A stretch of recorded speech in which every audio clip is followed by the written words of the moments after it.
ഒരു മാർഗദർശി നമുക്ക് പറഞ്ഞു തരണം. അത് പറഞ്ഞു തരുന്ന ആള് നമ്മളെ സംബന്ധിച്ച് അറിഞ്ഞൂടാ.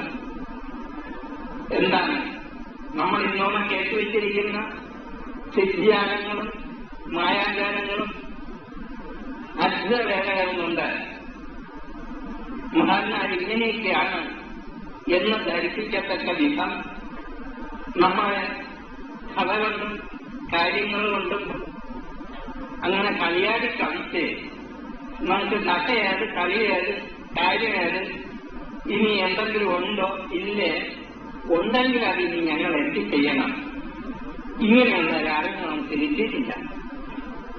ഞാനും നിങ്ങളെപ്പോലെ ഈ അറിവുകളിൽ മുക്കിയാളാണ്. മുട്ടേ ഈ ദേവനും ദേവിയും ഋഷിയും സന്യാസി ജ്ഞാനിയുമായിട്ടുള്ള വ്യത്യാസം അല്ലെങ്കിൽ പ്രവാചകനുമായിട്ടുള്ള വ്യത്യാസം അത് കണ്ടറിയാൻ വേണം. തികച്ചും ഒരു വലിയ അറിവിന്റെ ഭാഗത്ത് നമ്മൾ ഓരോരുത്തരും ഈ അറിവിന്റെ ഭാഗം തിരിച്ചെടുക്കാൻ നമുക്ക് കഴിയണം. ഇത് ഇത്രയും കടന്നു വന്നിരിക്കുന്ന ഈ രാജ്യവ്യാപകമായ ഒരു അറിവ് നമ്മളെങ്ങനെ ഉണ്ടാക്കും?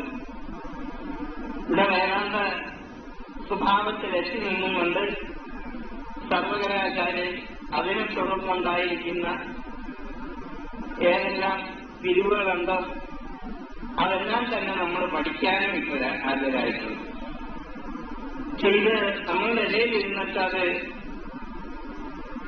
നമ്മളിൽ നിന്ന് പോയി തന്നെയാണെന്ന് ഏറെക്കുറെ നിങ്ങൾ പഠിച്ചു വരുന്നു. എന്താണ് ഈ ചരിത്ര സത്യത്തിന്റെ വെളിച്ചത്തിലല്ല പോയിരിക്കുന്നത്. ത്രിമൂർത്തി സമ്പ്രദായം ഇടയ്ക്ക് വന്ന് കയറിയതാണെന്നും നമുക്കറിയില്ല. അപ്പൊ നമ്മളെ ആദിയിലെ ഇതിനെ പറഞ്ഞും പഠിച്ചും വെച്ചിരിക്കുന്നത് ശിവൻ ബ്രഹ്മാവിനെ പൂജിച്ച്, ബ്രഹ്മാവും വിഷ്ണു ശിവനെ പൂജിച്ച് ഇങ്ങനെ പറഞ്ഞ് കളിപ്പിച്ച് ഇങ്ങനെ മാറിപ്പോയിരിക്കുകയാണ്. ഇങ്ങനെയാണ് ആ ദൈവം. ഇത് പല വഴിക്കും വേറെ മതത്തിലും പറയുന്നു. അത് എങ്ങനെ പറഞ്ഞാലും ഈ ചരിത്രം വിട്ടുപോകുന്നില്ല. എവിടെയെങ്കിലും നമ്മൾ ജനിച്ച് മരിച്ചിരിക്കും. അതുപോലെ യുഗങ്ങളുടെ മാറ്റത്തിലും നമ്മൾ ജനിക്കുകയും മരിക്കുകയും ചെയ്തിരിക്കും. ഈ മാറ്റം നമ്മൾ തിരിച്ചെടുക്കുന്നതെങ്ങനെ? ഇതിനാണ് ഒരു ഗുരു. ആ ഗുരു എങ്ങനെ വേണം?